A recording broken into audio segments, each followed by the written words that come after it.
और अगर तुम्हें ये भ्रम हो कि एकांत में आसन लगाकर ध्यान लगाने से भगवान की प्राप्ति हो जाती, तो बगुला बहुत एकांत में जल में खड़ा होकर एक टांग केवल ध्यान लगाता है, लेकिन मछली का, भगवान का नहीं, तो उसका उद्धार हो गया क्या?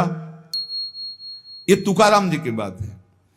अगर तुम्हें ऐसा भ्रम हो गया हो कि कोई एकांत गुफा हो, घुस जाऊं बस वहां भगवत प्राप्ति हो जाएगी, तो चूहा और सांप रात दिन बिल में रहते हैं, इनको भगवान की प्राप्ति हो गई क्या?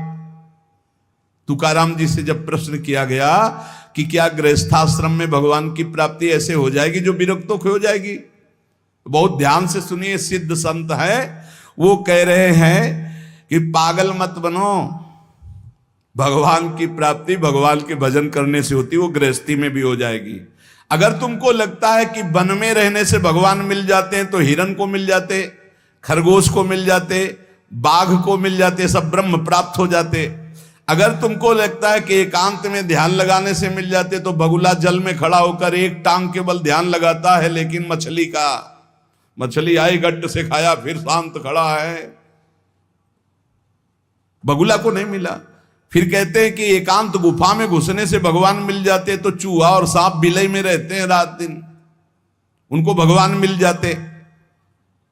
तो इसलिए हम तुमसे कह रहे हैं कि ये ची चपड़ की बातें छोड़ो। तुकाराम जी कह रहे हैं घर में विट्ठल का मंदिर बना, घर को ही विट्ठल का मंदिर बनाओ, ठाकुर विराजमान करो, आप सेवक हो जाओ, बढ़िया भोग लगा के पाओ, नाम कीर्तन करो, कथा वार्ता करो, अपने कर्म को भगवान को अर्पित कर दो, भगवान की प्राप्ति हो जाएगी।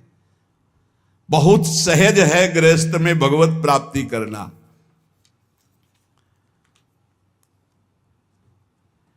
हम तुमसे पूछते हैं, जो लोग सोचते हैं अन्न नहीं खाएंगे तो भगवान की प्राप्ति हो जाएगी, तो कितने ऐसे जीव हैं हमारी प्रकृति में? तुकाराम जी कह रहे हैं ये बड़े महापुरुष हैं, किसी के कहो सांप खाता अन्न, करे क्या धान बक भी, कपट भरा भीतर भरा उदर मल से, करे चूहा भी एकांत गदहा भी भभूत रमावे, तुका जल नक्रालय काग ही नहाय कहो। तो क्या अन्न न खाने से भगवान मिल जाएंगे? अगर हां, तो बहुत से पक्षी ऐसे हैं जो केवल फलाहार रहते हैं, बहुत से ऐसे हैं जो घास चर के रहते हैं, ना वो अन्न खाते हैं ना कुछ और, कुछ है फलाहार, कुछ है तृण चरते हैं, कुछ है पानी पी के केवल रहते हैं। भैया केवल पानी से इन सबको भगवत साक्षात्कार हो जाता है क्या? केवल पानी से रह रहे तो भगवत साक्षात्कार हो जाएगा, केवल फलाहार रहे तो उनको भगवत साक्षात्कार हो जाएगा।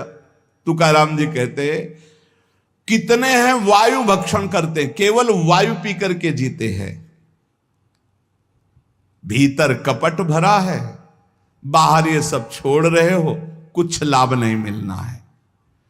चूहा बिल में एकांत में रहता है, भगवत प्राप्ति हो गई। गदहा खूब धूल में ऐसे लौटता, धूल लगाने से तो क्या उसे भगवत प्राप्ति हो गई, महापुरुष है। जल में घड़ियाल रहता है, भगवत प्राप्ति हो गई। कौआ भी जाके गंगा स्नान करता है, जल स्नान, भगवत प्राप्ति हो गई। भैया जब तक भजन नहीं तब तक भगवत प्राप्ति नहीं, बाहरी क्रियाओं से। तुकाराम जी कह रहे हैं तुम्हारे हृदय में बुराई भरी हुई है और बाहर से साधु का भेष बनाए हो, तो तुम्हें भगवत प्राप्ति हो जाएगी। अरे चाहे वायु भक्षण करो, चाहे तुम ध्यान का नाटक करो, चाहे एकांतवास करो, चाहे भस्म लेपन करो, चाहे जल में खड़े हो जाओ, चाहे जितना अनुष्ठान करो, जब तक भजन नहीं करोगे भगवान का, तुम्हारी बुद्धि निर्मल होने वाली नहीं, बाहरी क्रियाओं से कोई लाभ नहीं। तुकाराम जी कह रहे हैं भक्ति मुक्ति दिलाने वाली है समस्त भव बंधनों से। रात दिन अपने प्रभु का नाम जप कर रहे, चिंतन कर रहे। एक गृहस्थ आए थे, बहुत अच्छी स्थिति, नेत्रों में नेत्र मिला के जब बात किया तो बड़ा संतोष। जब जाने लगे तो कहा 1 मिनट रुको, इसे मुख पे बड़ाई नहीं करनी चाहिए, पर आप सावधान रहना, बहुत अच्छी स्थिति, संभाल के निकल जाओ। बस उन नेत्रों से ऐसे किया, चुपचाप गंभीर मुद्रा, प्रश्न बहुत जोर का, और स्मरण में बिल्कुल तन्मयता, एक एक चेष्टा उनकी बता रही थी। बहुत बढ़िया बाजी मार ले जाओगे, कोई तुम्हें प्रणाम नहीं करेगा, कोई दान पुण्य नहीं, कोई नमस्कार नहीं, बहुत जल्दी निकल। विरक्त भाव में रात दिन भगवान के भजन में व्यतीत करो, तभी बात बनेगी। केवल इन सब बाहरी बातों का देखो, इसीलिए खंडन किया तुकाराम जी ने। जो विरक्त अपनी देह को घृणित समझकर त्याग देता है, देह के राग का, बलमूत्र का भान क्या इसमें, वो महासुख को प्राप्त होता है। इससे ज्यादा प्यार करने की जरूरत नहीं है। जो इस देह से ज्यादा प्यार करते हैं वो सीधे नरक का रास्ता तय कर लेते हैं। बहुत संभल के चलने की जरूरत है।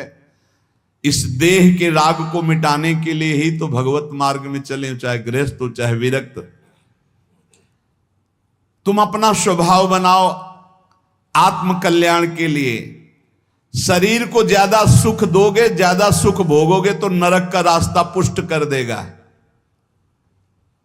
और शरीर का त्याग भी नहीं करना है कि मतलब, क्योंकि शरीर के बिना भजन नहीं होगा, शरीर के बिना साधना नहीं होगी।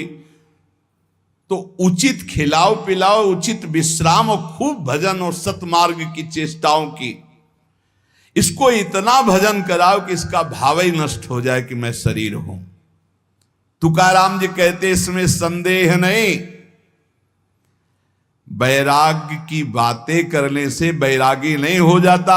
जब सुंदर सुंदर भोग, सुंदर सुंदर रूपवान भोग शरीर के सामने उपस्थित और भोगने की इच्छा ना हो, उसका नाम वैराग्य है। बातें करने वाले वैराग्य की तो करते रहते हो, जब सामने प्रश्न आता है तो उत्तर नहीं दे पाते, अर्थात भोग आता है तो उन्हीं में लिप्त हो जाते, उन्हें वैरागी नहीं कहते। इसीलिए हम कह रहे हैं कि अपने मुख से नाम नाम नाम, निरंतर नाम जप करो। यदि मुख नहीं नाम जप रहा तो ये जिह्वा टुकड़ा है मांस का, और मुख जो है मांस का एक कुंड मात्र है।